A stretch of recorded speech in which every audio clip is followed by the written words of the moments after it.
그분은 사사입니다. 사사란 말은 다스린다, 판관이다 라고 말할 수 있는 사람, 정치도 하고 재판도 하고 이런 일을 감당했던 사사입니다. 사사 중에 대사사가 있고 소사사가 있습니다. 대사사가 6명이요, 소사사가 6명으로 12사사로 이렇게 기록되어져 있고, 이스라엘은 12지파, 12제자 이런 구성으로 일부러 12소선주석 이런 것으로 구성되어져 있는 것을 볼 수가 있습니다. 그리고 우리가 사사 중에 가장 존경하는 사사가 있다면 사무엘입니다. 그러나 막상 다시 한번 사무엘이 혹시나 실패한 게 무엇이 있을까 이렇게 한번 사무엘을 보니까 사무엘은 대단했습니다. 그 사사로 활동한 실수가 없었습니다. 마지막 사사 사무엘이라고 하는데, 그런데 무엇이 실수했냐면 하나님의 영광과 뜻 가운데 이렇게 사사가 하나님 임명해야 되는데 자기 자녀에게 계승해 버렸습니다. 두 아들에게 계승했는데 재판을 굳게 하는 일들을 하고 말았습니다. 그러므로 잘못된 계승이, 자녀 계승이 잘못되어질 수 있음을, 물론 합법적으로 되어지면 되겠지만 그렇지 못했을 때 하나님이 임명했는데 사무엘은 자기가 임명하는, 그래서 잘못된 재판하는 사무엘도 실패가 있었구나, 이것을 우리가 알 필요가 있습니다. 그러면 먼저 한 인물을 한번 우리가 신앙의 성공과 실패가 있는데 우리도 똑같은 그런 한 해를 지내보냈을 겁니다. 그러면 우리는 어떻게 새해를 맞이해야 되는가, 한 인물을 소개하기를 원합니다. 허드슨 테일러입니다. 중국의 선교의 아버지라고도 하고 선교의 모든 일을 감당했던 허드슨 테일러입니다. 그분은 21세의 나이에 선교사를 떠나갑니다. 그 선교사의 꿈을 가지고 여러 가지 일들을 하는데 먼저 가난하게 일부러 삽니다. 그리고 청렴하게 삽니다. 그리고 이분이 잘했던 것은 중국에 가서 중국 문화와 똑같이 병발을 하고 그들의 음식을 같이 먹는 그런 모습을 통해서 같은 문화권 가운데 선도했던 사람으로 인정받을 수 있습니다. 그리고 그분은 아름다운 고백을 합니다. 하나님의 일은 하나님 방식으로 할 때 하나님의 공급은 끊어지지 않는다. 나는 딱 그 절대 주권자 하나님 믿고 하나님의 일을 하면 하나님이 공급하신다. 그래서 그분이 이렇게 열심히 함으로 말미암아 주로 그때까지 선교는 해변가의 선교였는데 해변에 배들이 잘 될 수 있기 때문에, 그러나 내륙까지 이렇게 선교를 했고, 그리고 800명 이상 파송을 이렇게 했던 이런 놀라운 전과도 이루어졌고, 그리고 이분은 중국 내륙 선교에 문을 열었던 귀한 분이었습니다. 그리고 선교사 모집 공부도 안 합니다. 사람에게 호소하지도 않습니다. 하나님께만 의존했던 대표적인 사람이 허드슨 테일러. 선교사들에게 대단한 이런 것도 있지만 이 사람의 부정적인 건 뭡니까? 그러면 선교사들이 선교비를 요청한다. 이게 잘못됐냐? 바울도 도와달라라고 해서 빌립보 교회만 선교비로 도왔다고 했는데 이분은 그런 것이 하지 않으므로 영적 이상주의자라고 비판을 받는 실패가 있습니다. 하나님만 의지한다. 저는 이렇게 봅니다. 그런 사람도 필요하다. 하나님만 의지하고 하나님만 바라보면서 하나님이라면 하나님이 채워주신다 라고 하면서 굳센 믿음 가운데 일할 사람이 있고 선교비를 좀 도와주세요 이렇게 할 수도 있다라고 생각이 되어집니다. 그러나 이 가정에 어려움을 많이 당합니다.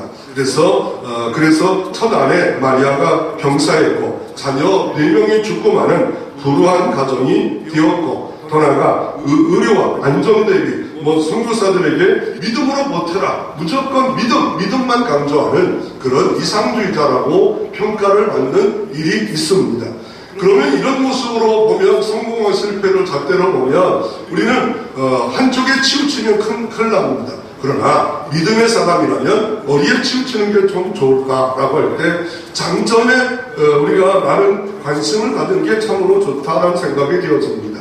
교회도 마찬가지고 가정도 마찬가지고 그 좋은 점과 장점을 자꾸 말하고 본을 모으려고 하는 것이 많으면 좋지만 그렇지 않으면 어때요? 단점이 있습니다. 실패가 있습니다. 누구든지 있습니다. 언제든지 있습니다. 그걸 붙잡고 서로가 물고 뜯으면 피차 망한다라고 성경은 말하고 있습니다. 가정이 행복하기를 원합니까? 신앙생활이 행복하기를 원합니까? 좋은 거 보고 좋은 거 말하고 장점 보고 칭찬하고 격려하는 사람들이 많아지면 그 교회가 천국 같지만 자꾸 단점만 드러나고 단점만 보고 실패만 붙잡고 있다면 하나님 앞에 일해서 실패하고 부족한 것이 드러나면 하나님께 맡기고 하나님 의지하면 되는데 내가 모든 것을 결정하는 자처럼 살아간다면 여기도 문제가 있다는 것을 알 필요가 있습니다. 그러면 두 가지로 한번 살펴보기를 원합니다. 이 기도원의 신앙의 성공, 승리는 뭘까? 그리고 실패는 뭘까? 모든 사사를 보면 성공한 것 같은 아니잖아요. 삼손 보면 얼마나 실패가 많습니까? 그러면 이 어떤 것이 승리했고 실패했는가에 대해서 첫째로 승리가 기도원의 승리는 뭡니까? 고난이 기도로 바뀌었다는 겁니다. 이스라엘 민족이 승리한 이유가 뭡니까? 이게 이스라엘 민족이 우상에 빠지고 잘못되게 빠지니까 하나님이 미디안이라는 나라를 들어 쓰셨습니다. 이 미디안이라는 나라는 어떤 나라입니까? 아브라함의 혈통이에요. 아브라함의 혈통이고 아브라함의 혈통인데 어떻게 합니까? 아브라함의 첫 그드라를 통해서 나왔는데 그래서 미디안을 만들었고 지금은 사우디아라비아 쪽에 있는 사는 사람들입니다. 이 사람들은 유목민인데 이 이스라엘 나라가 농사를 져요. 그럼 어떻게 해요? 배고프고 옛날 헐벗으니까 가서 농사 질 때마다 가서 약탈하는 그런 일들을 합니다. 그러니까 7년 동안 농사 다 지으니까 빼앗기고 1년도 아니고 7년 동안 그런 일이 벌어졌다면 정말 어렵지 않겠습니까? 힘들지 않겠습니까? 왜 그렇겠습니까? 하나님의 징계 가운데 뒀다 말합니다. 어느 때 우리는 어려움이 있습니까? 힘겨움이 있습니까? 하나님의 징계 가운데 내가 있을 수 있음을 말하고 있습니다. 그러니까 오늘 본문에 보면 어떻습니까? 이렇게 어려울 때, 이럴 때 어떻게 합니까? 이스라엘 사람들은 동굴에 가서 거해요. 왜요? 도망칠 수 있는 길이 별로 없어 산 높은 곳에 동굴 속에 숨어서 인기척을 내지 않고 그냥 하루하루 살아가는 어려운 삶을 살아갑니다. 평지에서 살아도 어려운 그때에 동굴 속에 산다. 정말 어려웠을 겁니다. 물 같은 거 어떻게 금방 해결할 수 있겠습니까? 물이 얼마나 중요합니까? 그런데 그걸 날아다가 그렇게 먹고 살았는데 그런데 어려움이 생기자 이들은 어떻게 합니까? 사사기 6장의 말씀에 보면 1절부터 6절의 말씀에 보면 이렇게 어렵자 그들은 이 고난 가운데 6절에 보면 사사기 6장 6절 같이 한번 읽어봅니다. 이스라엘이 미디안을 말미암아 불쾌함이 심합니다. 이 이스라엘 자손이 여호와께 부르짖었더라. 여호와께 부르짖었더라. 이게 고난 가운데 승리의 비결입니다. 너는 내게 환난을 부르짖으라. 크고 비밀한 일을 내가 너에게 보여주리라. 예레미야 33장 3절 말씀처럼 하나님께 나아갑니다. 궁핍으로 말미암아 부르짖는 겁니다.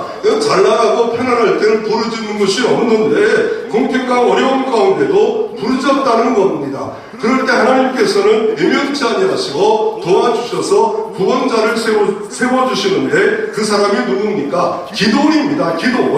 기도원의 첫 모습은 어떤 모습입니까? 사사기 6장 11절부터 12절에 기도원의 첫 모습이 등장하는데 그는 대단한 사람이 아니었습니다. 그는 대단한 사람이 아니었고 어떻게 등장합니까? 11절부터 12절에 보면 이 대단하지 않는 모습으로 어떤 사람인가를 말합니다. 어떻게 말합니까? 이 사람이 하나님께서 너를 좀 들어쓰기를 원한다 라고 할 때 이 기도원은 어떤 사람입니까? 이 기도원은 나는 부족한 자라고 말합니다. 오늘 본문의 12절에 여호와의 사자가 기어나다가 이르되 큰 용사여 여호와께서 너와 함께 계시도다 라고 말을 합니다. 여호와께서 함께 하신다. 그러나 이 사람은 어떤 모습으로 살아갑니까? 이스라엘 민족이 타작을 할 때 어디서 타작을 하냐면 주로 높은 곳에 올라갑니다. 높은 타작마당에서 합니다. 여러분 옛날에 지금으로부터 한 3, 40년 타작할 때는 어떻게 합니까? 타작해서 이렇게 밀가루듯이 까부르듯이 선풍기를 막 돌려가지고 어떻게 합니까? 이게 알곡과 쭉정이를 구분할 때가 있습니다. 이스라엘 민족은 농사법은 어떤 농사법입니까? 일을 주로 하잖아요. 보리를 절로 하잖아요. 그러면 어떻게 높은 데 가장마당에다가 밀을 자를 때 어떻게 자르냐면 밑부둥 자르는 게 아니라 위에만 잘라요. 위에만. 우리는 밑에만 자르잖아요. 이스라엘 민족은 이거 뭐만 자른다고요? 요 알곡만 잘라. 알곡만 거의 잘라가지고 갖다 놔요. 그리고 나서 소나 나귀를 갖고 어떻게 합니까? 이만한 그 판자, 둘 정도에다가 여기다가 돌을 막아요. 돌을 막아가지고 그걸 끌고 다니는 거예요.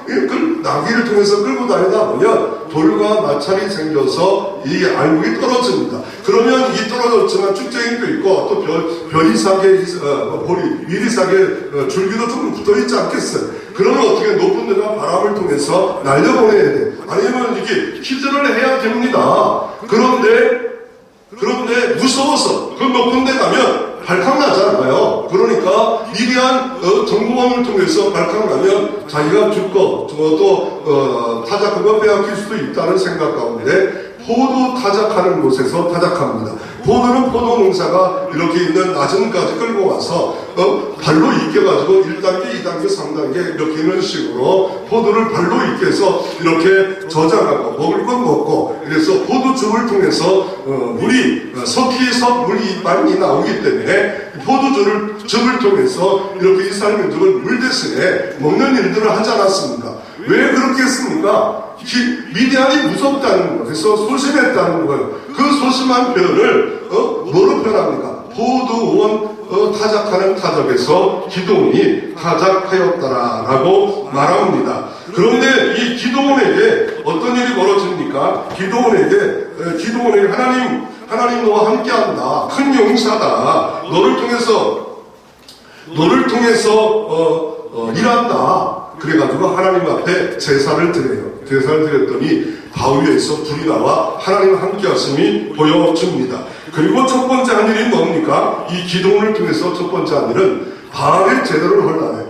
자기 집과 더나가 마을 공동체에 바알과 아세를 섬긴다는 겁니다. 이스라엘 민족이 가나안 땅에 도착했어요. 그랬더니 가나안 땅이 공기가 청정 지역처럼 이렇게 오염되지 않은 곳이 아니었습니다. 우상이 가득한 가나안 땅에 들어와서 다 쓸어 없애버리고 다 전멸해야 되는데 남은 것들이 있었다는 거예요. 그랬더니 오염돼 버렸어요. 그래가지고 어떻습니까? 집집마다 바알을 섬깁니다. 아세라를 섬깁니다. 이 바알과 아세라의 이 족보를 보면 이겁니다. 그 위에는 엘이라는 신이 있고 그 부인이 아세라예요. 그리고 그 아들이 바알과 아스타로십니다. 그러니까 이 바알과 아스타로 이 남신과 여신 그 신은 어떤 신입니까? 이 남창, 여창, 이 여사들이 있어가지고 서로가 막 가늠하고 그래야 신이 막 그냥 비를 준다. 신이 흥분해서. 그래서 남자와 여자가 막 이렇게 음란한 짓을 해야 된다는 이걸 당연시하는 고대 이런 음란한 문화를 똑같이 받았던 이 바알과 아세라를 섬겼어요. 누가? 하나님께 부르짖는 이 기도원 가문에도 이스라엘 민족에도 이렇게 섬겼다는 거예요. 그러니까 마을에도 바알과 아세를 섬겼고 기도원 가정에도 섬겼어. 그래서 기도원 먹어 이걸 찍어 없애버려라. 그래서 크지도 않은 거 그냥 가서 칼로 창으로 찔러버리면 바알과 아세가 다 무너졌겠죠. 그런데 난리 났어요. 공동체 마을에 이거 어떤 놈이 했냐. 그래서 어떻게 합니까? 어떤가 이 기도원 아버지가 하나님의 기도원인 거 알았던 것 같아. 이거 하나님이 함께 하시면 내일 당장 죽을 거다. 기도원이 살았습니다. 그리고 하나님 앞에 어떻게 합니까? 제단을 쌓고 그 불이 나온 곳에 여호와 산놈이라 제단을 쌓았습니다. 그러면 이스라엘 민족은 이 죄악을 안 범합니까? 기도원 때 이렇게 죄를 범해가지고 우리가 가난이 있었고 미디안이 쳐서 어려움 당했다라고 본이 됐으면 좋았는데 그렇지 않아요. 이 열왕기상 23장 7절에 보면 또 여호와의 성전 가운데 남창의 집을 헐었으니 성전 안에 있던 남창도 즉 미동이 있었더라. 성전 안에 계의가 있었다는 거예요. 동성애 여자들이 아예 성전에 집을 짓고 있었다는 거예요. 아니 성전 안에 아예 아세라와 바알 신상이 있었다는 거예요. 이거를 혼합주의 신앙이라는 겁니다. 짬뽕 신앙이라는 겁니다. 하나님도 믿고 신도민은 이걸 다시 현 시대로 바꾸면 이런 거예요. 권사님이 자녀의 결혼이 안 됩니다. 그래가지고 어떻게 합니까? 무당한테 물어보는 거. 복채를 잘 나가는 사람한테 물어봐요. 장가 갈까요? 말까요? 그러면 혹시 교회 다녀요? 예, 교회 권사님인데요. 응답이 없어가지고요. 여기 왔어요. 그러면 1년 지나면 될 거야. 그리고 하나님 앞에 성모용신일 때 감사한 걸 두둑히 냅니다. 이 무당의 말을 응답해 주시옵소서. 아니 이게 말이 됩니까? 이게 콩가루입니까? 밀가루입니까? 이런 일들이 목사님도 개척할 때 어디다 했냐고. 그래서 이 무당들이 종교심 있는 사람들이 많아가지고 3분의 1이 기독교인들이 없네요. 기독교인들이 장로가 오고 목사가 오고 권사가 오고 막 이런 일들이 기독교인은 당연히 안 갈 줄 알았죠. 그런데 위급하고 다급하고 깝깝하면 이것도 믿고 저것도 믿고, 그래서 팅켈레는 내가 만든 신이 있다고 목사님은 말하고 있잖아요. 내가 만든 신이 있다는 거예요. 그것이 남창이라는 거예요. 이렇게 남창처럼 다 알고 있는 잘못된 건데 하나님만 섬기라고 성경에 수도 없이 말하고 있음에도 불구하고 여전히 잘못된 것으로 전락되어져 있다는 거예요. 우리가 그런 모습이 아닌가. 다시 한번 돌아봐요. 성공이라는 게, 건강이라는 게, 명예라는 게, 칭이라는 게, 자존심이라는 게 무상이 되어서 하나님 자리에 있는 것이 있는가? 우리 교회 안에도 하나님보다 더 사랑하는 것이 있는 것이 아닌가? 근데 내가 만든 우상, 그것이 있지 않은가? 그것이 눈에 분명히 보이는데도 불구하고 잘못된 것이 있지 않은가? 나 자신부터 개혁을 하라고 이렇게 말씀하고, 기도부터, 너희 가정부터, 너희 마을부터 개혁을 하라. 그래서 기도니 여기까지는 순종합니다. 그리고 나서 기도원 보고 이데아를 쳐서 이기래요. 아니 지파 중에 므낫세 지파입니다. 12지파 중에 가장 작은 지파예요. 그리고 아버지도 작아요. 그 중에서 집에서도 작아요. 그런 자를 왜 쓰시려 합니까? 저 같은 사람에게 왜 쓰시려 합니까? 그런데 이 모든 것에 이길 수 있는 비결이 뭡니까? 6장 16절 같이 한번 하나님의 말씀. 므낫세가 변명합니다. 하나님 너무 나 작아요. 그랬더니 16절에 어떻게 말씀하는가 같이 한번 성경을 읽어봅니다. 여호와께서 그에게 이르시되 내가 반드시 너와 함께하리니 내가 미디안 사람 치기를 한 사람 지도하리라 하시니라. 아멘. 중요한 핵심은 뭡니까? 여호와께서 반드시 너와 함께하리라. 여기에 비결이 있다고 말하는 겁니다. 아주 이게 기도는 알아요. 하나님 애굽에서 나온 기적이 어디 있습니까 지금? 아니 미디안 손에 지금 7년 동안 그래가지고 막 궁핍한 정도가 너무 힘들고 어려운데 어떻게 나 같은 종이 대단한 삼성처럼 힘 있고 능력이 있고 이런 것도 아니고 지파도 좋지도 않고 나 같은 사람을 통해서 뭘 쓰시려고 하십니까? 그런데 비결 딱 하나 말합니다. 영원히 반드시 너와 함께한다. 전능자가 만군의 여호와가 반드시 너와 함께한다. 이게 비결이래요. 이게 방법이래요. 이게 전략이래요. 그랬더니 기도원이 사사기 6장 36절부터 40절에 뭘 요구합니까? 나는 그래서 이 가을의 재단도 하고 양털 시험을 합니다.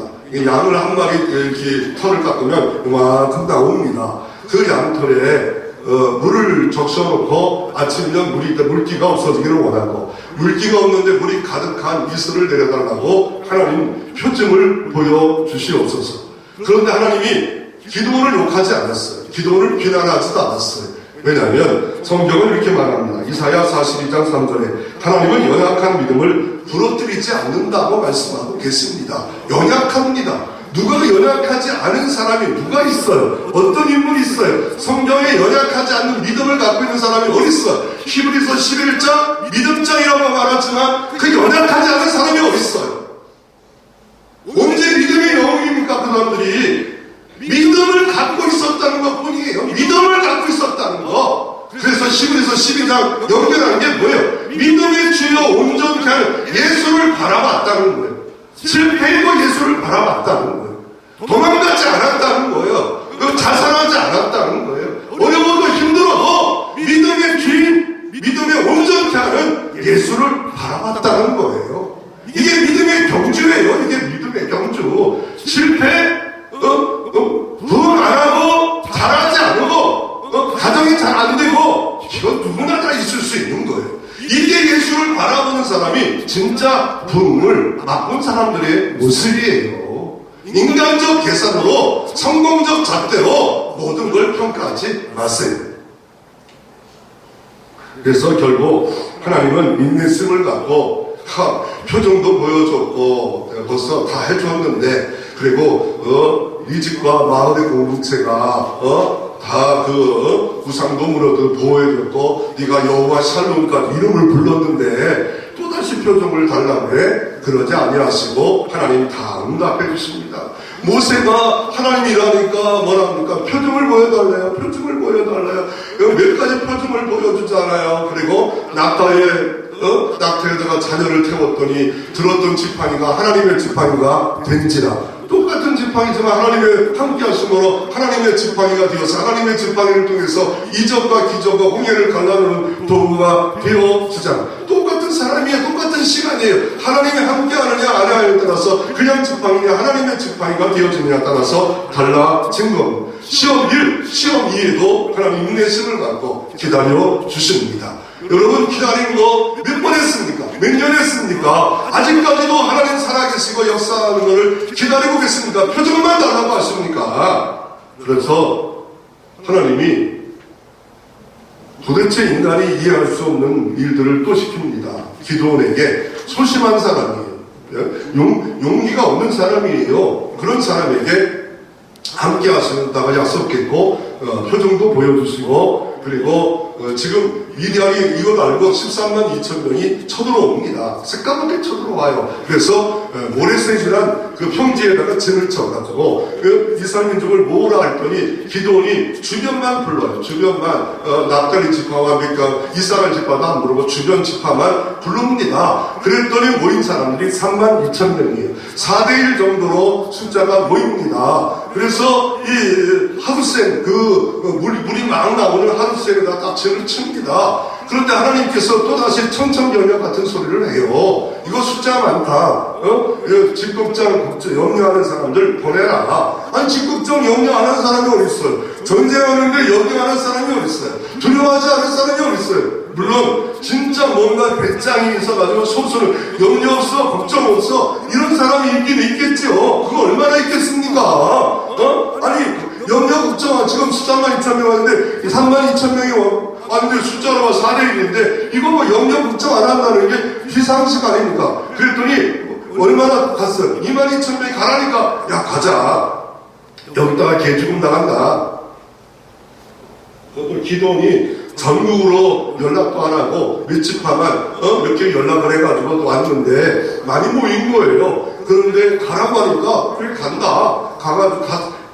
갔어요. 그리고 나서 개울가로 가가지고 물을 떠먹으래요. 물을 먹으래요. 하나님이 계속 이루시죠. 그랬더니 어떤 사람은 그냥 창과 칼을 놓고서 허겁지겁 물을 먹어요. 그런데 어떤 사람은 창을 붙잡고 한 손으로 이렇게 먹어요. 그랬더니 한 손으로 떠먹은 사람만 불리하네요.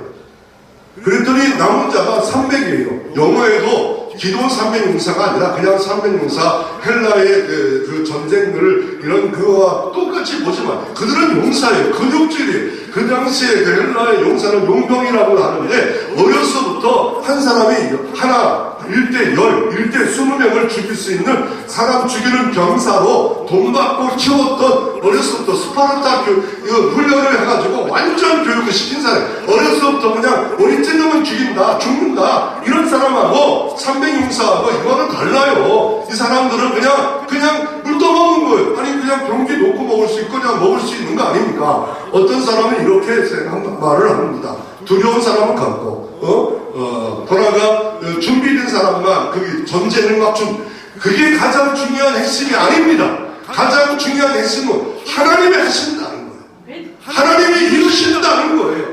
숫자가 문제가 아니다. 돈이 문제가 아니다. 내가 한다. 내가 하는 것을 좀 보여주겠다는 거예요. 숫자에 자꾸 연연하지 마세요. 하나님 믿으면서 숫자 자꾸 연연하지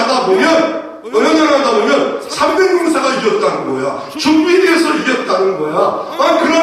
그러면 하나님은 어디 계신 거예요? 왜 줄여요? 22,000명 갖고도 얼마나 이길 수 있지 않아요? 아니 3명 갖고도 이길 수 있지 않아요? 그렇게 더 이길 수도 있지 않아요? 그건 다 그냥 하나님이 줄이려고 하는 방법 중에 하나였지. 그게 성경이 300으로 줄여서 이 사람이 이렇게 준비되어서 쓰인다. 하나도 해석이 없어요. 그런 해석이 없어요. 단지 하나님이 하신다. 기도나 내가 할 거야. 너는 순종만 해. 넌 쓰임받는 도구야. 여러분, 여리고성에 들어갔어. 남궁물락성이에요. 그런데 전략상을 안 주잖아요. 무슨 전략을 하나님이, 야, 할례를 행해, 유월절을 행해, 이거, 하나님 앞에 복받을 그릇만 준비해. 그리고 돌래요. 그러니 여리고성 안에 있는 적들이 볼 때, 쟤들은 쉬워한다, 지금. 아니, 멀리서 빙빙 돌아요. 근데 마지막 날도 7바퀴 돌아요. 도는 사람도 힘들어요. 이거 뜨거운 날 7바퀴 돌면 얼마나 짜증나요. 한 바퀴 도는 것도 아무 금도 없고 아무 흔적도 없는데 도는 또 얼마나 하겠어. 그리고 배고프고 지치지 않겠어. 그리고 나팔을 불었어. 함성을 불렀어요. 근데 여리고성이 무너졌어요. 그럼 보통 여리고성이 높은 성을 쌓으면 이 바깥쪽으로 무너져야 되는데 고고학적으로 증명한 게 안쪽으로 무너졌다는 거예요. 하나님이 하셨다는 걸 보여주는 거예요. 보통 상식은 이게 성이 바깥쪽으로 넘어져야 돼. 높은 데 세웠으니까 여리고 지역이 높은 데다가 성을 쌓잖아요. 그 안쪽으로 넘어졌다는 거예요. 안쪽으로 지금 고고학 보면 야, 이 성들이 왜 이쪽 안쪽으로 성이 무너져 있을까? 지금 고고학자들이 다 발굴하고 있다는 겁니다. 하나님이 하셨다는 거예요. 하나님이 이루셨다는 거예요.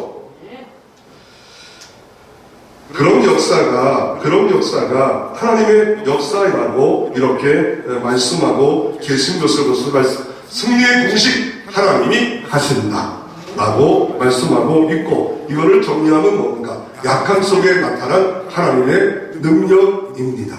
하나님을 얼마나 신뢰하고 있는가? 하나님의 말씀을 얼마나 붙들고 있는가? 기도는 큰 용사도 아니에요.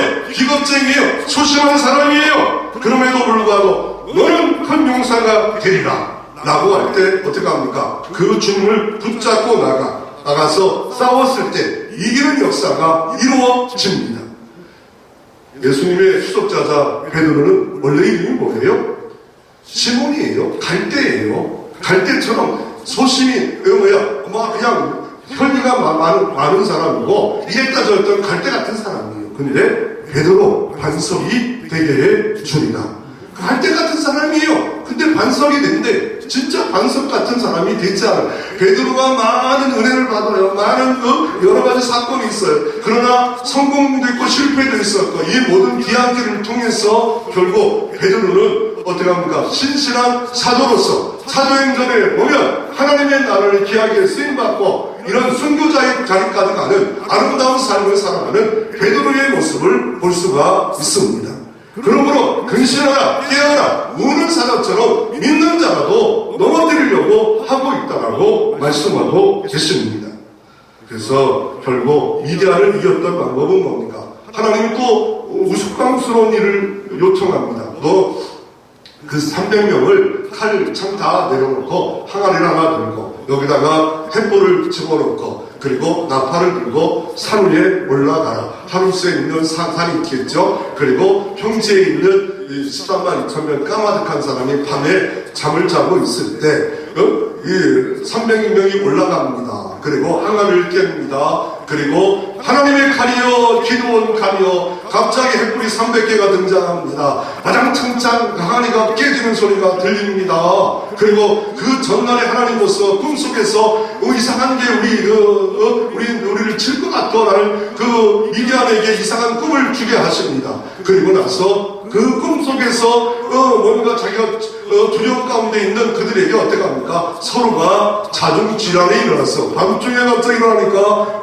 적들이 침략했다. 그런 소리만 듣고 어떻게 합니까? 서로가 죽이고 마는 역사가 이루어집니다. 제가 튀르키예 그리스도의 카타콤 그 지역의 밑에까지 좀 내려가 봤어요.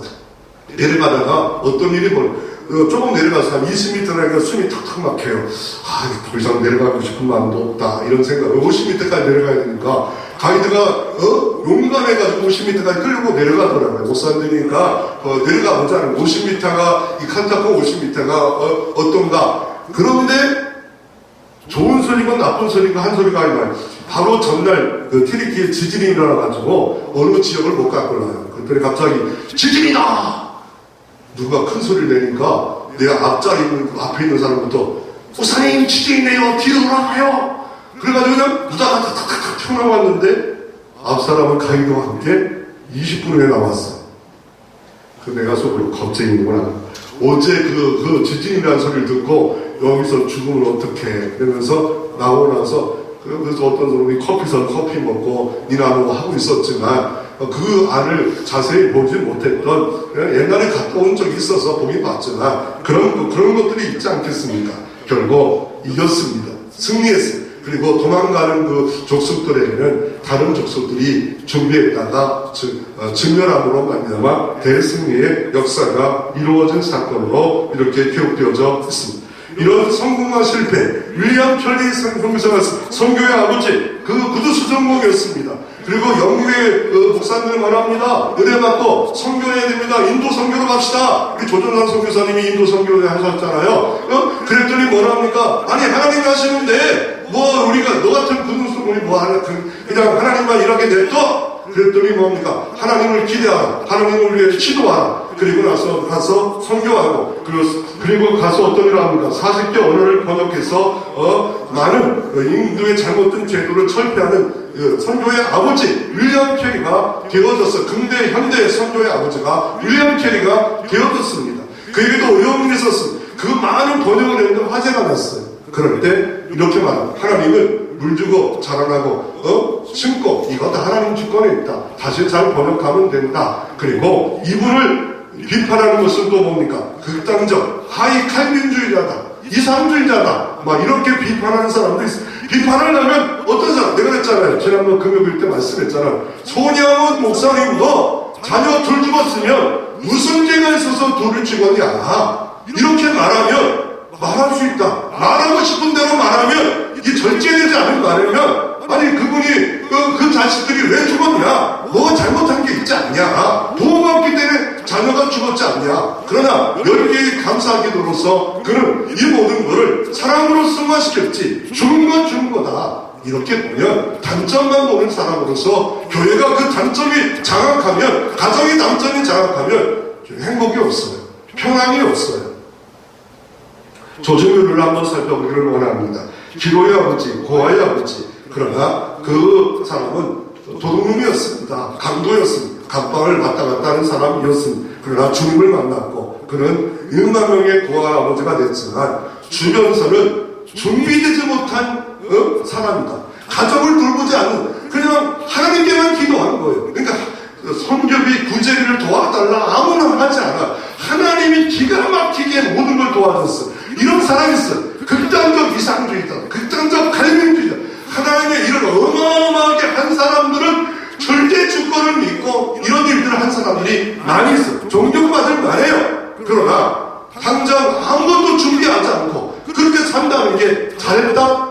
가정으로, 아내로 보면 참 심각한 거예요. 고아원을 돌보는 사람으로 보면 그 교사들은 내일 당장 먹을 것이고 땡감이 없는데 기도만 하고 있어요. 기도만 하고 있어요. 우리 가서 부잣집 가서 좀 도와달라고 크리스찬에게 요청도 안 해요.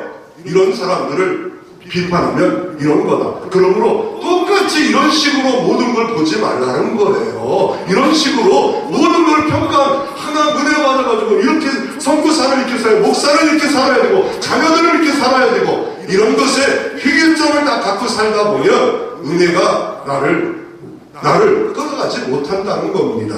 그럼 두 번째로 성공 후 무너진 실패를 한번 살펴보기를 원합니다.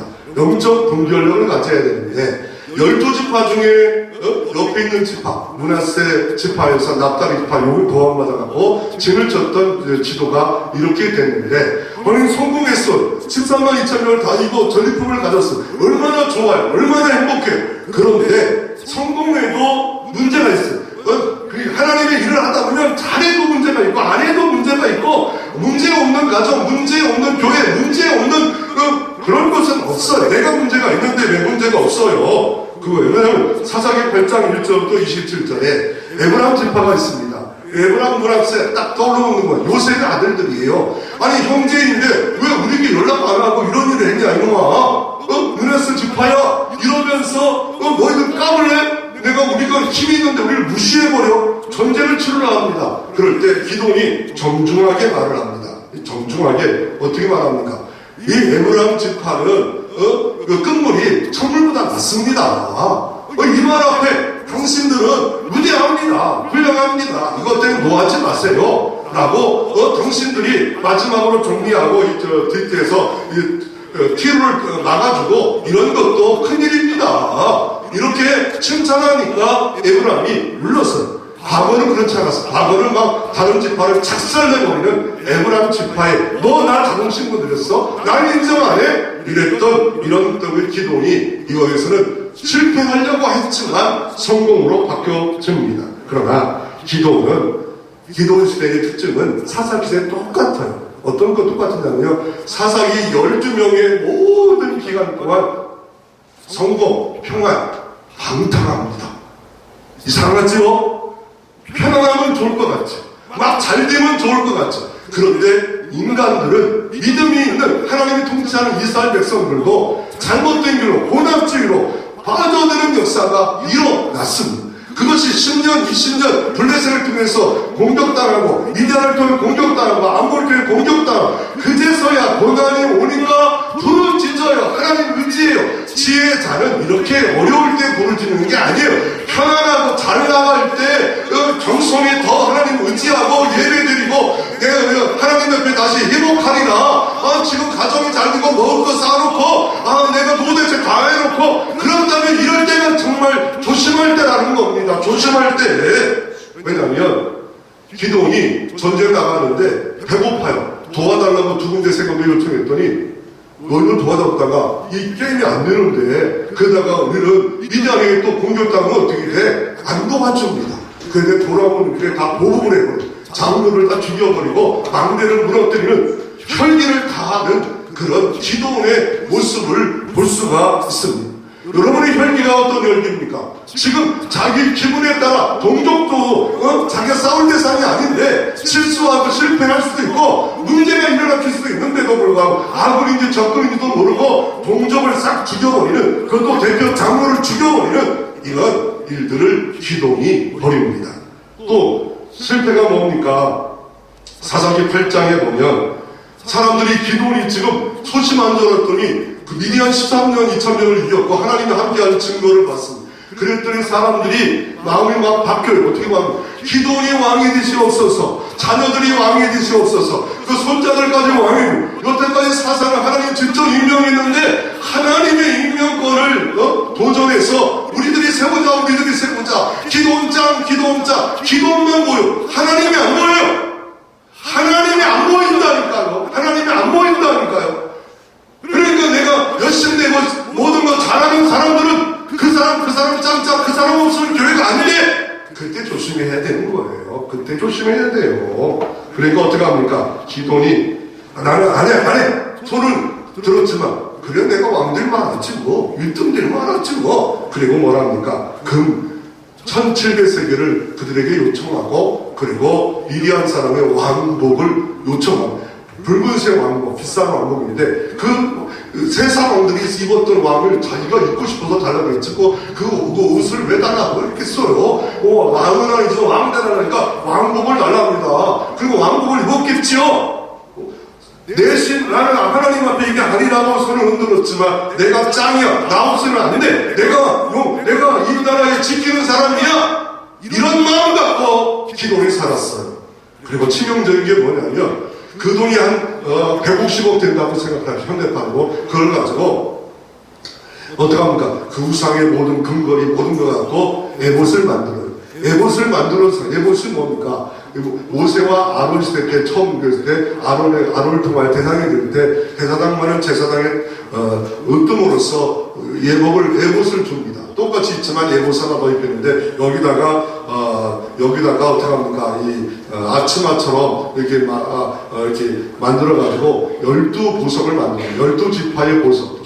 양쪽 경대에도 이렇게 가지고 16지파, 6지파 경대로. 그리고 묵습니다. 그리고 그 안에는 우림과 둠이라는 돌을 둡니다. 하나님의 뜻을 묻는 겁니다. 제사장의 일을 분리해버렸어요. 그런데 시간이 흐르자 이 기도원이 그것마저도 찬탄하려고 그래요. 왕이 되려는 아니라고 손들이 했지만 왕이 되고 제사장, 대사장 일까지도 영역 침범을 해버려요. 그랬더니 백성들이 또한 기도원이 음란히 섬겼다고 합니다. 음란이란 말은 뭡니까? 음란이란 남자와 여자가 음란이 아니라 영적 가늠했다는 거예요. 에봇이 만들어졌다는 거예요.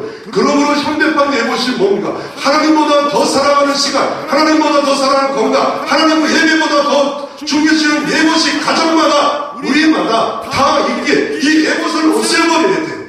이거 에봇 만들어가지고 하나님 사랑합니다. 어느 때는 성경 읽고 쓰는 것이 공로가 돼버려. 하나님 없는 성경 읽고 아니 그 나쁘다는 게 아니에요. 예배가 하나님께 예배드리는데 하나님이 예배가 없고 내가 예배드렸어. 그걸 과신하고 내가 봉사하는 왕이에 나의 에봇을 만들어서 막 치장하려 합니다. 그 에봇이 도구가 되는 것이 아니고 이게 왜 본질이 돼버리고 그 하나님 자리에 올라가는 그런 잘못을 우리가 바리새인처럼 할 수가 있다는 것을 우리가 알 필요가 있습니다. 결국 기도원 가문에 비극이 옵니다. 기도원이 아들을 70명을 낳아요. 첩을 많이 둬요. 그러니 딸까지 계산하면 140명, 150명 자녀들이 우글우글거립니다. 그런데 첩의 아들 아비멜이 왕이 되고자 다 죽여버려요. 다 죽이는 형제끼리 죽이는 비극이 이루어지는 역사가 있었습니다. 기도원 정신을 성공하고 승리하는 게 정신을 차렸으면 얼마나 좋았겠어. 한경진 목사님 정신 차렸으면 얼마나 좋았겠어. 그런데 여러 가지 실수가 있잖아. 하나는 심사자인데 하나는 잘못된 나라가 잘못된 거 예언자적인 모습. 옥하는 목사님 너무 존경해. 제자면 좋아요. 율법적으로 이거 안 하면 이거 안 통과하면 진본 안 준다. 이런 식으로 만들어져가지고 교회를 대급화만드는 그런 잘못된 일도 만들어졌다는 하지 말라는 게 아니에요. 성경 읽지 말라는 게 아니에요. 우리가 정말 바람을 하나님은 없는 이 모든 것이 잘못하면 에봇이 될 수 있음을 말하고 있는 겁니다. 그래서 신앙은 완주가 중요하다. 완주가 중요하다. 그래서 어떻게 합니까? 등산하는 사람들이 진짜 현실 등산하는 사람들이 바지를 이만큼 올린대요. 남자가 없어요. 나 좀 꼬셔주세요. 그리고 내려와서 술 먹고 등산이 목적이 아닌 사람들이 등산하는 사람이 수도 없이 많다고 방송에 뜨고 있지 않습니까? 그래서 우리가 중요한 건 뭡니까? 나의 나된 것은 바울 사도 고백처럼 하나님의 은혜입니다. 끝까지 하나님의 은혜입니다. 그럴 때 기도를 통해서 우리가 배울 것은 뭡니까? 하나님은 조건을 보고 쓰시는 것이 아니라 겁쟁이 기도를 함께해서 쓰신다는 것입니다. 승리의 진짜 위기가 있다. 인정받을 때, 존중받을 때 조심하라. 영광을 가로채지 말라. 내가 만든 에봇이 있다. 내가 만든 에봇 이거 부서뜨리지 않으면 2020년 놀라운 축복과 형통은 이루어지지 않습니다. 에봇을 내려놓을 때 가정이 잘 되어지는 복이 임하기를 주의 이름으로 축원합니다.